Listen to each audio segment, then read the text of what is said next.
remember the 3 young wives of the Chapel Hill victims that were lost last week. Their lives were lost last week.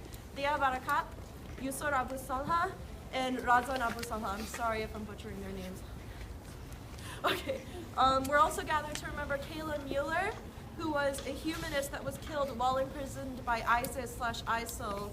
Her death was confirmed last Tuesday. And then last but certainly not least, we're here to remember Mustafa Matan. And he was killed a day before the UNC Chapel victims. So I'd like to briefly touch on the kind of people these lovely human beings were. Brother Barakat and his lovely wife gave out hygiene packs to the homeless, and they would raise money towards trips to Rihania, Turkey, and basically gave their lives to, or dedicated their lives to setting up a clinic in Syria to help the children there. His wife, Sister Yusur, she was outspoken in describing what a blessing it was to be a Muslim in America. She would also speak out on the hijab as sort of a form of female empowerment. She was a very big feminist and would speak out a lot. Sister Razan, who was her 19-year-old sister, she was an award-winning artist known for portraying the Muslim community, specifically at North Carolina State University, as a loving, fun, peace-loving, kind community, which is the very definition of what a community should be. And people who loved and wanted to give back to their families. People who showed kindness, love, and mercy. And in Islam, every time we hear a life has been taken from us, we recite Inna Lillahi wa Inna Ilayhi Rajiun, which means to God we belong and to Him we return, just to remind us that we're not here forever, and that we should try in our every waking moment to strive for not just ourselves, but for each other. Strive towards compassion, patience, mercy, and justice, just as these individuals did, and not hate, because hate caused the increase in recent years of shootings on Muslim Americans and Muslim Canadians. Hate caused the Islamic Center in Houston to go up in flames a few days ago, damaging its school and prayer area. They get harassed continuously, and their building is constantly vandalized. A story that is all too similar for mosques all across America now. It's not a safe place anymore. It's not a holy place you can go to and be close with God. Hate caused a terrorist in Kansas City to murder a 15-year-old Somali American. His name was Abdisamad Sheikh Hussein. He was murdered in the mosque's parking lot by being intentionally run over.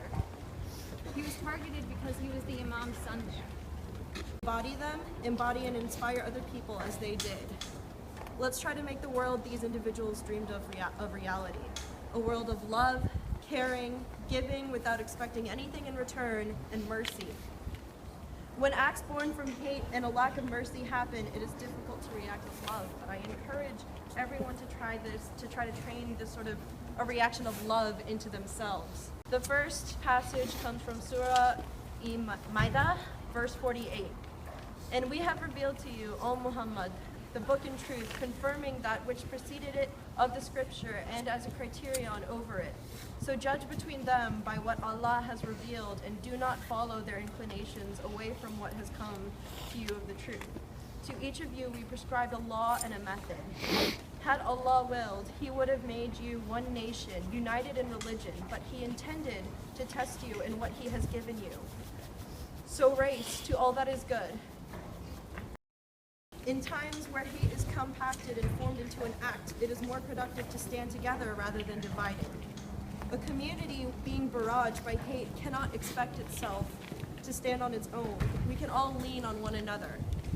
To my Muslim brothers and sisters, I urge you all not only to lean on other people, but to offer support, your own support to others.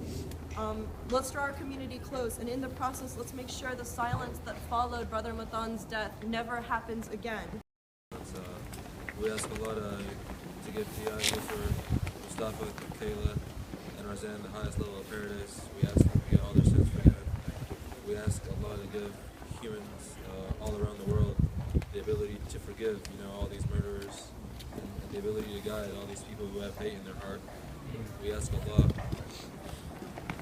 We ask Allah to give people all around the world the ability to love one another, and for communities of different colors, different races, different religions to coexist and become one big family, rather than kill and hate.